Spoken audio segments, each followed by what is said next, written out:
the Affordable Housing Bill to the third reading.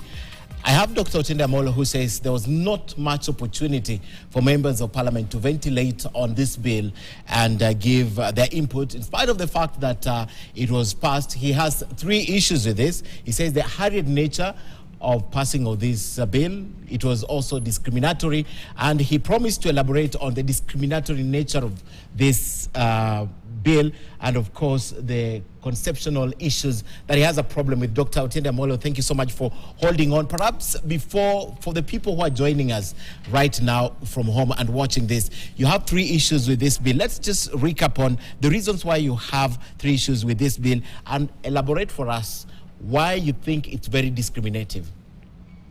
Thank you, Ken. First, let it be clear that the complaint here is not that any individual member was stopped from contributing when they had the opportunity, as in when they had the floor. But it's that the wider members were not given the opportunity. And essentially, the debate was only for one day, and that was last week on Thursday. And my point is, a bill that is so important like this needs proper ventilation. Let Kenyans understand, those supporting it, why they are supporting it. Let Kenyans understand, those of us opposing it, why we are opposing it. So that by the time people are voting, you are not just seeing the numbers, you are understanding the reasoning behind the numbers. My whole problem with this is that Parliament, especially the National Assembly, was not given that opportunity, because the Kenya Kwanza regime essentially threw this down the throats. And in the words of the president, the bill had to pass. And that's why, as important as it was only debated essentially for a day. And in 3 days, it passed through all the processes. Processes that some bills take 2 years or more. People just debating and understanding.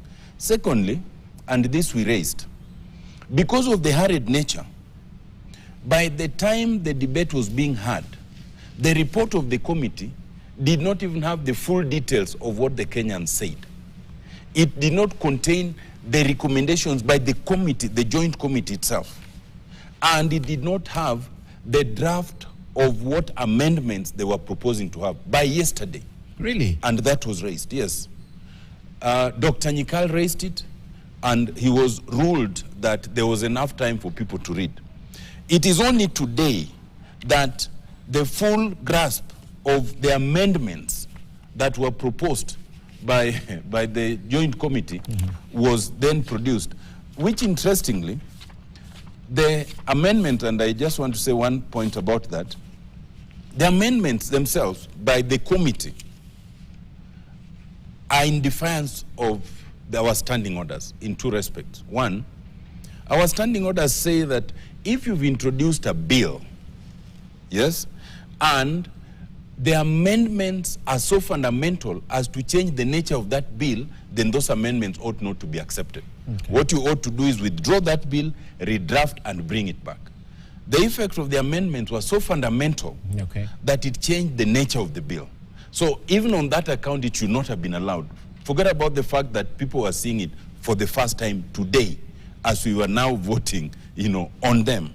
So but the second aspect... Just hold. How then, if you were seeing it for the first time during the debate, how then did you determine that the nature of that bill had been changed completely by the proposed amendment? At what point did you determine that? Because I'm a lawyer, Ken. So I have learned, as a lawyer, one of the things you learn is to take a document and peruse through it so quickly in even 10 to 15 minutes, and you're able to pick the salient points.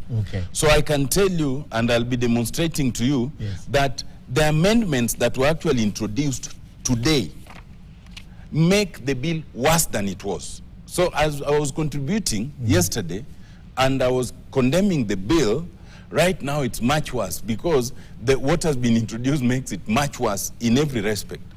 Now, secondly, let me just, I had already spoken to this yesterday, but I'll just quickly state why I'm opposed to the bill as of yesterday.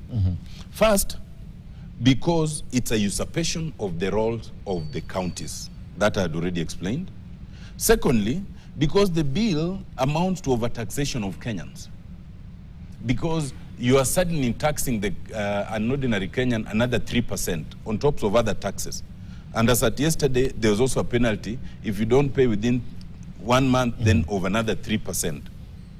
And while you are at that, there's the question of discrimination.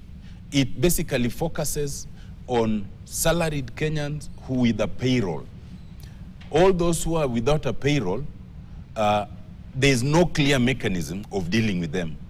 And that remains up to now. But as I will now demonstrate, it has introduced now fresh areas of discrimination between counties. Okay, and the national government. Yes. Now, the third issue is the exclusion of the counties. In fairness to them, they have now treated that. The bill as of yesterday had said it does not concern counties, so it will not go to the Senate. We raised that. Now, that has been cured, in fairness, so it will now go to the Senate. Okay. So that one is fine. But the fourth one was in terms of the unclarity of the conception. Are you constructing houses so that you sell for people to own, or you sell, or you let people rent? And you know, the scheme of renting is what we've always had. All these estates around this land were developed by government as low rental houses, especially for civil servants. Yeah. So you would not own, but you'd pay much less, like 10% of what you ordinarily pay. That remains unclear on this bill. It is not clear, and it remains unclear